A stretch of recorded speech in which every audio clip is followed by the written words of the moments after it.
Welcome to the Fragcopolis, but the fragrance apocalypse. So basically, setting the scene here, if something happens to your fragrance collection, say maybe your house burns down, or maybe they all get stolen, and that actually happened to Jeremy Fragrance twice, if you can believe that. His entire fragrance collection was stolen. But yeah, let's set the scenario. You've lost them all, and you have to start again. What would you do with if you had $300 and you had to rebuild your collection? Normally these videos, they're out there on every channel, and I'm doing my version, but inflation has made it go from $250 to $300. So yeah, I'm going to start with $300, and I'm going to be rebuilding, theoretically. I'm not actually buying these fragrances. Yeah, I'm going to be rebuilding it. $300 American dollars. I'm Canadian, but what can you do? America rules when it comes to, money.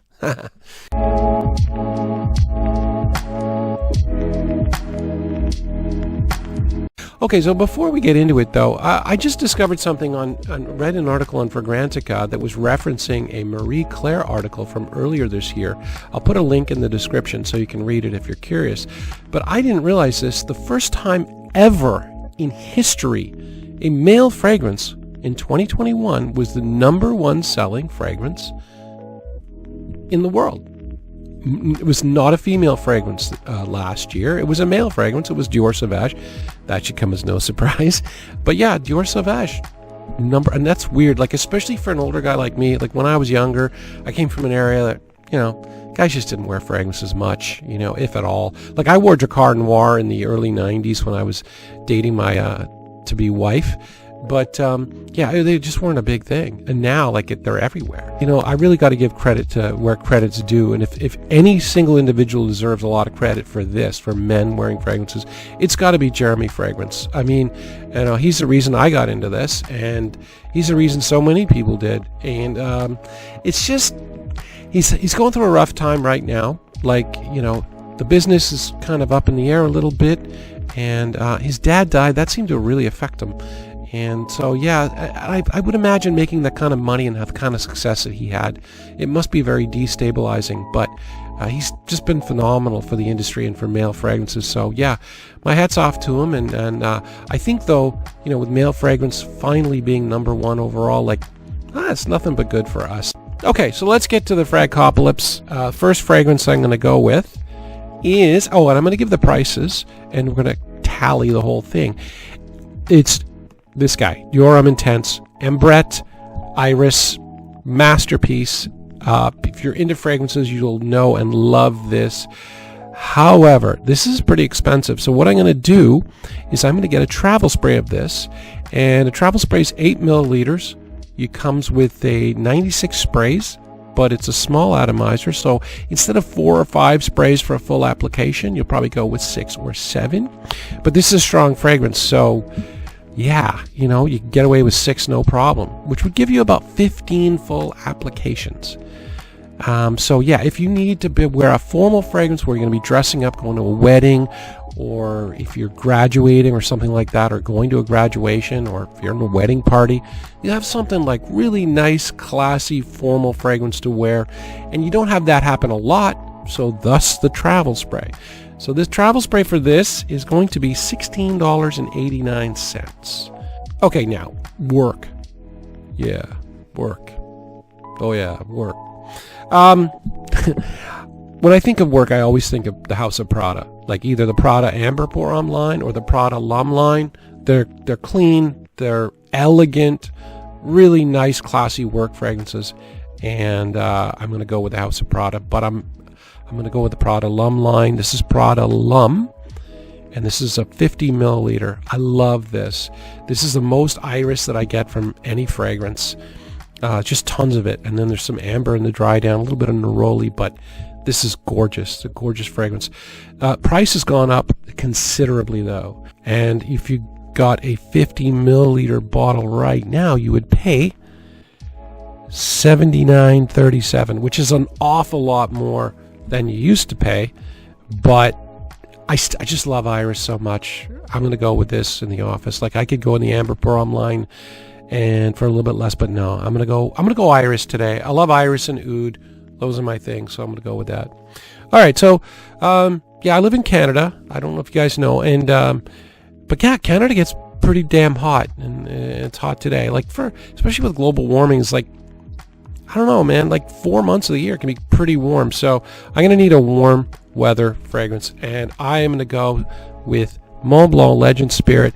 Now, I can find a tester of this is a 30 milliliter bottle right here. I can get a 100 milliliter tester of this for $34.64. So now it's a tester, but you know what? If I'm building my collection, I just want as much fragrance as I can get. I'm not going to worry about presentation too much. And I love this. This is inspired by Invictus Aqua 2016. It's bubblegummy sweet instead of like either aquatic or a lot of citrus. And I like the sweet fragrances. And yeah, it's like, doesn't really suit my age, but you know, I don't care. I like what I like, and I like this stuff. Okay. Now, I do live in Canada, so that means it gets cold. So for, 7 or 8 months of the year, it's pretty chilly or cool. So yeah, I'm going to go with a nice big bottle of this Moustache by I think it's Rochas. I don't know. So I could get 125 milliliters, which is this size.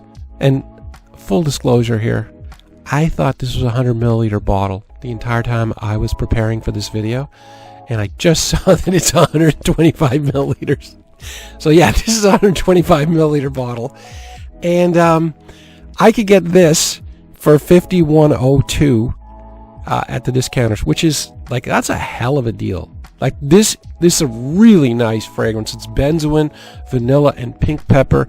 It smells like Tuxedo, which is in the Yves Saint Laurent private line, and it's a little boozy, it's a little date nighty. It does a lot of different things, and it's great in cool weather. And I do live in Canada, so like it gets cool here. All right, so like I've got a couple testers now, and you might be asking yourself, okay, well, great, I don't get a cap. Not true. I would say 2/3 of the time you do. You do get a cap, but you just don't know if you're going to or not. So yeah, you don't end up with looking like this. It just looks headless, That's a tester that I got. You'll get that, or you will get, now this, I was a tester as well. This is Profumo. It came with a magnetic cap, which is great. But it came with a note breakdown on the back, so if people are, trying a tester in the store, they can see what notes are on. So you can get a little graffiti on your bottle, maybe. But one thing you definitely will get is a bad box. You won't get the proper presentation of the box. This is one example of a tester box.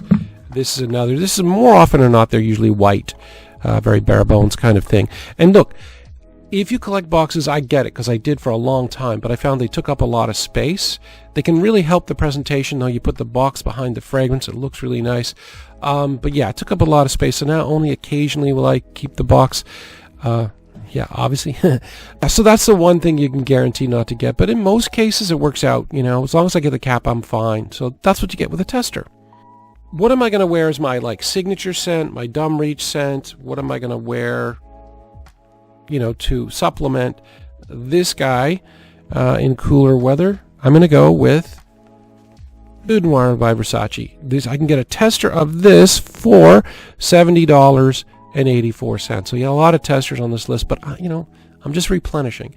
So I love this fragrance. It is it's oud, but it's beginner oud. It's not like dirty oud, and it's a lot of saffron in the open. You get a lot of oud and saffron, so you really get a feel for what oud is like. And then you get a lot of cardamom in this. It turns into a date nighty type of scent later on. So it's warm. You get oud. The price isn't insane.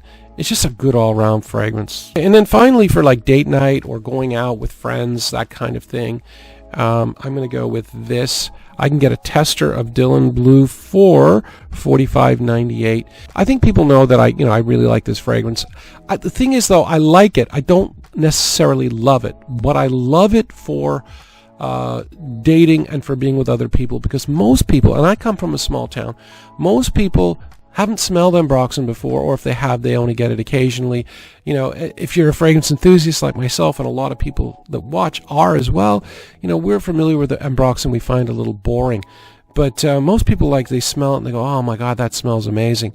And so yeah, I wear this for other people more than anything, but you do have to at least like it, and I definitely like it. It's really nice. It's got the, you know, the really perfect formula for Ambroxan, which is bergamot, pepper, and Ambroxan, and then it's also got like incense, so it's a little bit darker and it smells a little bit different than Sauvage, and it's darker actually because of the incense, and that's why the bottle is dark blue.